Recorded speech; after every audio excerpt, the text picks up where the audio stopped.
बिस्मिल्लाहिर्रहमानिर्रहीम। टोट पटोट ने खीर पकाई, काला उसकी लकड़ी लाई, फूको लाई दिया सलाई, अम्मी जान ने आग जलाई, टोट पटोट ने खीर पकाई, देखती चमचा नौकर लाए, भाई चावल शक्कर लाए, बहनें लाई दूध मलाई, टोट पटोट ने खीर बनाई।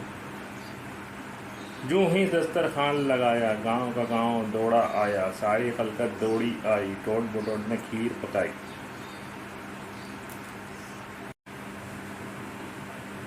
मेंढक भी टर्राते आए, चूहे शोर मचाते आए, बिल्ली गाना गाती आई, टोट पटोट ने खीर पकाई। कौवे आए कें कें करते, तोते आए टें टें करते, बुलबुल चोंच हिलाती आई, टोट पटोट ने खीर पकाई। धोबी कुंजड़ा नाई आया, पंसारी हलवाई आया, सबने आकर धूम मचाई, टोट पटोट ने खीर पकाई। गांव भर में हुई लड़ाई, खीर किसी के हाथ न आई, मेरे अल्लाह तेरी दुआई, टोट पटोट ने खीर पकाई।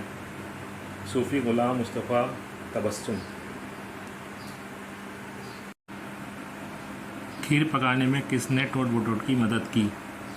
अम्मी, खाला, नौकर, भाई और बहनों ने टोट पटोट की मदद की। गांव का गांव क्यों दौड़ा आया? टोट पटोट की खीर खाने के लिए आए थे। खीर पकाने के लिए कौन से परिंदे आए? खीर खाने के लिए कौवा, तोता और बुलबुल आए थे। खीर खाने वालों में लड़ाई का क्या नतीजा निकला? लड़ाई के नतीजे में खीर किसी को भी नहीं मिली। मिलजुल कर काम करने के 2 फ़ायदे बयान करें। बरकत होती है और काम आसान हो जाता है।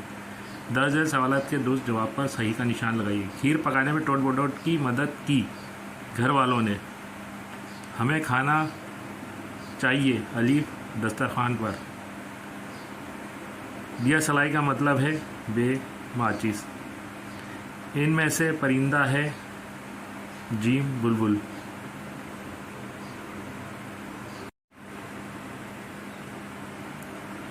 खीर किसी को भी ना मिलने की वजह थी दाल लड़ाई। इस नज़म में शामिल जानवर और परिंदों के नाम लिखिए। मेंढक ने चूहा, बिल्ली, तोता, कौवा और बुलबुल के नाम हैं। इस नज़म में जिक्र किए गए कारोबार वालों के नाम बताइए। धोबी, सब्ज़ी फरोश, नाई, पंसारी और हलवाई के हैं। दर्जल अल्फाज की अददी तरतीब से लिखिए। पहला, दूसरा, चौथा, छठा, 7वां, 8वां, 12वां, 16वां, 20वां। इस नज़म से हमें क्या सबक मिलता है? मिलजुल कर काम करने में बरकत है, यानी काम आसानी से हो जाता है। मिलती जुलती आवाज़ों वाले अल्फाज चुनकर अलग खानों में लिखें।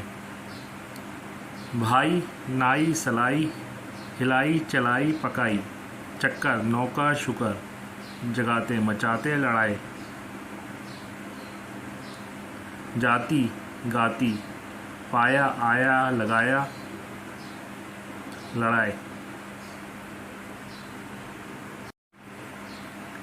सरगर्मी, मिस्त्री दीवार बना रहा है, हलवाई मिठाई बेच रहा है, नाई बाल काट रहा है, सब्ज़ी फरोश सब्ज़ी बेच रहा है।